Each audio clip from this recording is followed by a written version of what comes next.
എൻ്റെ മോനെ ഇറാൻ കൊല്ലാൻ ശ്രമിച്ചു. ലോകത്തെ പിടിച്ചെടുക്കാൻ എല്ലാ അർത്ഥത്തിലും മനുഷ്യരെ കൊന്നു തള്ളുന്നതിന് മറയില്ലാത്തവണ്ണം കടന്നാക്രമിക്കുന്നതിൽ ഒരു മടിയുമില്ലാത്ത ഇസ്രയേലി പ്രധാനമന്ത്രി നെതന്യാഹുവിൻ്റേതാണ് ഈ വാക്കുകൾ. അത് വലിയ പ്രാധാന്യത്തോടെ മാധ്യമങ്ങളിൽ മുഴുവൻ പ്രസിദ്ധീകരിക്കുകയുണ്ടായി. അത് കേൾക്കുന്ന കുറേ ആളുകൾക്കെങ്കിലും ഇറാൻ ഒരു ഹീറോ ആണെന്ന ഭാവത്തിൽ ഇറാൻ അങ്ങനെ ചെയ്തു അല്ലെങ്കിൽ അങ്ങനെ ഭയം തോന്നിപ്പിച്ചു എന്നൊക്കെ പറയുന്ന ഒരു വികാരം ഉണ്ടാവുന്നത് സ്വാഭാവികമാണ്. ഇറാൻ മോശക്കാരൊന്നുമല്ല. അവർ ഈ പറഞ്ഞതുപോലെ കൊന്നും കൊല ചെയ്യപ്പെട്ടും ആക്രമിച്ചും ആക്രമിക്കപ്പെട്ടും നിലനിന്ന് പോരുന്ന ഒരു പുരാതന സംസ്കൃതിയാണ്.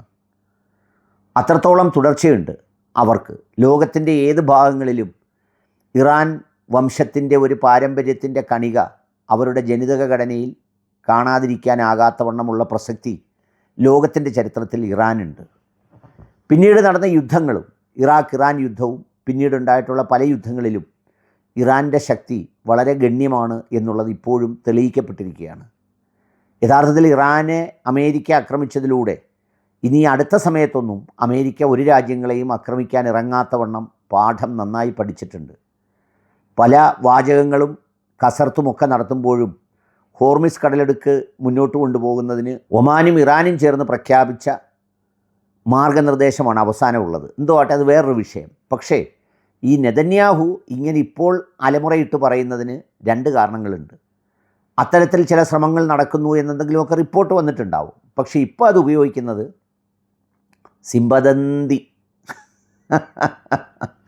സിമ്പതന്തി ഉണ്ടാക്കാൻ വേണ്ടിയാണ്. സിമ്പതി, അതായത് ഇസ്രയേലി ജനങ്ങൾക്കിടയിൽ അയാളൊരു അൺപോപ്പുലർ ഹീറോയിൽ നിന്ന് ഈ വരുന്ന ഇലക്ഷനിൽ ജയിക്കാൻ പോപ്പുലർ ആകാൻ വേണ്ടിയാണ്.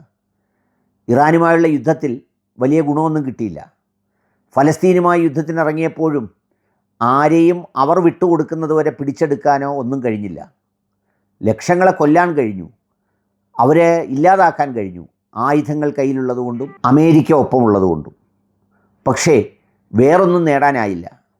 അഴിമതിയുടെ ആരോപണം വാൾമുനയായി തലയ്ക്ക് മുകളിലുണ്ട്, കോടതി വിധിയൊക്കെ. അപ്പോൾ ഇപ്പോൾ ജയിച്ചേ മതിയാവൂ. അങ്ങനെ ജയിക്കുന്നതിനുള്ള ഒരു തന്ത്രത്തിന് വേണ്ടിയാണ്, സ്വന്തം മകനെപ്പോലും വധിക്കാൻ ശ്രമിക്കുന്ന ഒരു രാജ്യ നേതാവായി മാറുന്നതിന് വേണ്ടിയാണ് ഈ അഭ്യാസങ്ങൾ ഇറക്കുന്നത് എന്നാണ് പറയുന്നത്. ഇറാൻ്റെ പ്രസക്തിയെ എഴുതിത്തള്ളിക്കൊണ്ടല്ല ഞാനിത് പറയുന്നത്. പക്ഷേ ഈ സാഹചര്യത്തിൽ അതൊരു പ്രകടമായ നറേറ്റീവായി ഇങ്ങനെ മാധ്യമങ്ങളിൽ വിടുന്നതിൻ്റെ ലക്ഷ്യം അതാണ്. അതിൽ തർക്കമൊന്നുമില്ല. കാരണം എന്താണെന്ന് ചോദിച്ചാൽ, ഈ ഭയം ട്രംപിനും നെതന്യാഹുവിനും എല്ലാം ഉണ്ട്. കഴിഞ്ഞ ദിവസം ഞാൻ എൻ്റെ ഒരു സുഹൃത്തുമായിട്ട് സംസാരിച്ചപ്പോൾ അവൻ പ്രയോഗിച്ചൊരു വാക്ക്, ഫിറോസ് പ്രയോഗിച്ചൊരു വാക്ക് ഞാൻ ഓർത്തുപോയി. വേറൊന്നുമല്ല, ജീവിതത്തിലെ ഏറ്റവും വലിയ ലക്ഷറി സമാധാനമാണ്, മനസമാധാനമാണ്. അത് അഹങ്കാരിക്കും ധിക്കാരിക്കും ഒരിക്കലും കിട്ടില്ല. എല്ലാവരെയും കൊല്ലാൻ നടക്കുന്നവൻ എപ്പോഴും പേടി കാണും താനും കൊല്ലപ്പെടുമെന്ന്. എവിടെയോ ഇരിക്കുന്നൊരല്പജീവൻ നഷ്ടപ്പെടുന്ന ഭയം അതൊരു ചെറിയ ഭയമല്ലല്ലോ. ഏതായാലും ആ ഭയം ഇവറ്റകളെ രണ്ടുപേരെയും വേട്ടയാടുന്നുണ്ടാവും, ഉറപ്പാണത്.